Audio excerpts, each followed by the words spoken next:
বিসমিল্লাহির রহমানির রহিম। সুপ্রিয় ষষ্ঠ শ্রেণীর শিক্ষার্থী বন্ধুরা, আমি তোমাদের জন্য আজকে নিয়ে আসলাম বহু নির্বাচনী প্রশ্নের রিভিউ। অর্থাৎ আমরা আগে যে বহু নির্বাচনীগুলি পড়ছিলাম এটাকে আবার নিজেরা একটু যাচাই করে নেব। যেমন এখানে আছে 23,005। 23,005 সংখ্যাটিতে 3 এর স্থানীয় মান কত?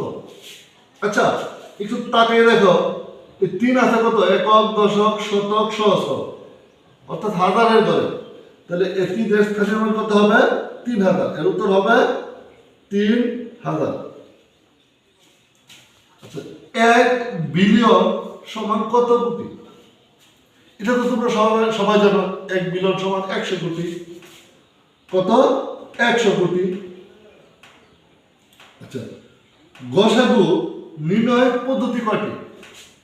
আমরা যখন তোমাদেরকে গসাগু করাইছিলাম তখন এর জন্য পদ্ধতি দুইটা পাইছিলাম। একটা হচ্ছে ভাগ প্রক্রিয়ার সাহায্যে, আর একটা হচ্ছে মৌলিক উৎপাদকের সাহায্যে। গসাগুটা নির্ণয় শিখছিলাম আমরা দুই পদ্ধতিতে, একটা হচ্ছে ভাগ পদ্ধতি আর একটা মৌলিক উৎপাদকের সাহায্যে। তাহলে আমরা এখানে দুইটি পদ্ধতি, কয়টি? দুইটি। আচ্ছা,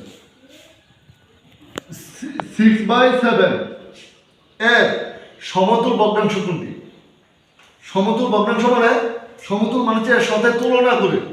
তাহলে যদি এটাকে গুণ করে লব হরকে একই সংখ্যা দিয়ে গুণ করতে হবে, ভাগ করলে লব হরকে একই সংখ্যা দিয়ে ভাগ করতে হবে।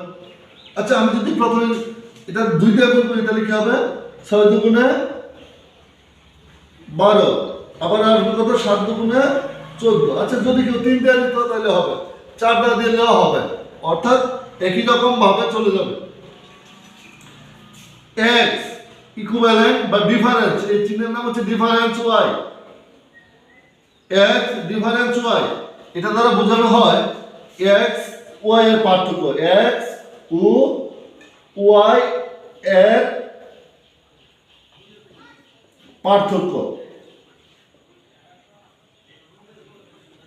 আচ্ছা, আমি আশা করব এই অঙ্কগুলি তোমরা বুঝতে পারবে।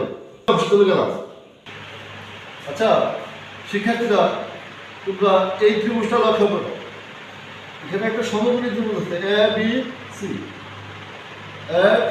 দুইটা কোণের মধ্যে চিহ্নিত করা আছে। সূক্ষ্মবিন্দুতে একটা হচ্ছে 2x আর একটা 3x, একটা 2x আর একটা 3x।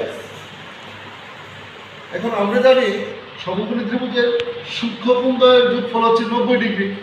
তাহলে এখানে 3x প্লাস 2x সমান সমান কত? 90 ডিগ্রি।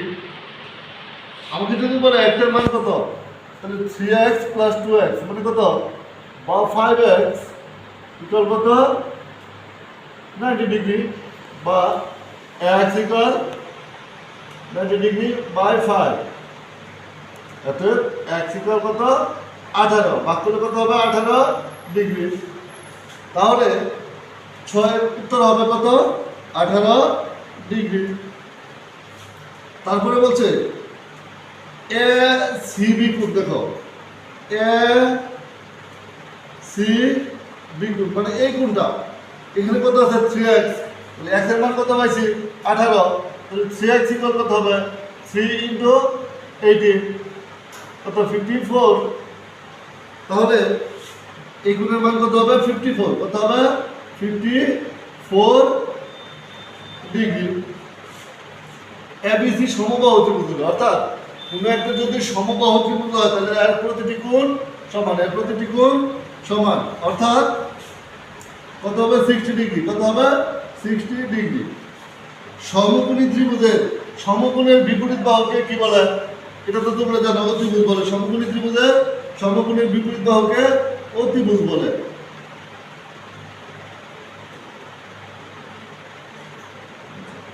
বর্গক্ষেত্রের প্রতিটি কোণের পরিমাণ, বর্গক্ষেত্রের প্রতিটি কোণের পরিমাণ 90 ডিগ্রি। এটা তোমাদের জানাই।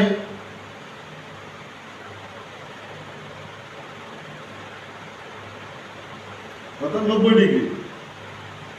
আমি আশা করবো এটুকু বুঝতে পারছো। আমি তার পরবর্তী কিছু অঙ্ক দিচ্ছি। আচ্ছা 11 নম্বর প্রশ্নটা দেখো, উপাত্ত জোড় সংখ্যা হলে মধ্যক হবে। আচ্ছা জোড় সংখ্যা উপাত্ত যদি হয়, আমরা করেছিলাম মাঝের যে দুইটা পদ থাকবে তা যোগ করে দিতে হবে, অর্থাৎ গড় মাঝের দুইটা পদের যোগ করে দিতে হবে, অর্থাৎ মধ্য পদের গড়। আবার একটু উপাত্ত দেওয়া আছে, দেখো 8, 10, 16, 14, 16, 20 হলে উপাত্ত সমূহের প্রচুরক কোনটি? প্রচুরক মানে এখানে সবচেয়ে বেশি বার যত আছে, কত? 16 এবং 16, এটা দুইবার আছে, তাহলে প্রচুরক হবে 16। মধ্যক কত? আচ্ছা মধ্যক বের করতে হলে আমাকে কি করতে হবে? প্রথমে এটাকে সাজায় লিখতে হবে। দেখো কি আছে, প্রথমে আছে 8, তারপরে আছে 10, তারপরে কত আছে 14, তারপর আছে 16, 16 দুইবার আছে, তারপর আছে 20। দেখো 1টা 2টা 3টা 4টা 5টা 6টা, কিন্তু 6টা সংখ্যা আছে, জোড় সংখ্যা। তাহলে মধ্যক কি হবে? মাঝের দুইটা সংখ্যার গড়, অর্থাৎ মধ্যপদের গড়। তো 14 16 যোগ করলে হয় 30, গড় মানে দুইটা ভাগ করলে হয় 15। তাহলে কত হবে? মধ্যক হবে 15। গড় মানে সবগুলি সংখ্যা, সবগুলি সংখ্যা যোগ করলে, এখানে সবগুলি সংখ্যা যোগ করলে যোগফল কত হয়? যোগ করে দেখবা। তারপরে কয়টা সংখ্যা? 1 2 3 4 5 6, 6 দিয়ে ভাগ করলে কত হয়? 14 হয়। তাহলে আমাদের গড় হবে 14।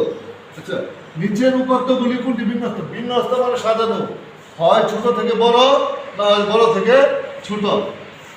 তাহলে আমি এখানে একটা উদাহরণ দিলাম, 8 6 4 2 এরকম যদি থাকে, অথবা যে কোনো রকম থাকুক, তোমরা এটাকে কি করবে? সাজাবা, হয় ছোট থেকে বড় অথবা বড় থেকে ছোট।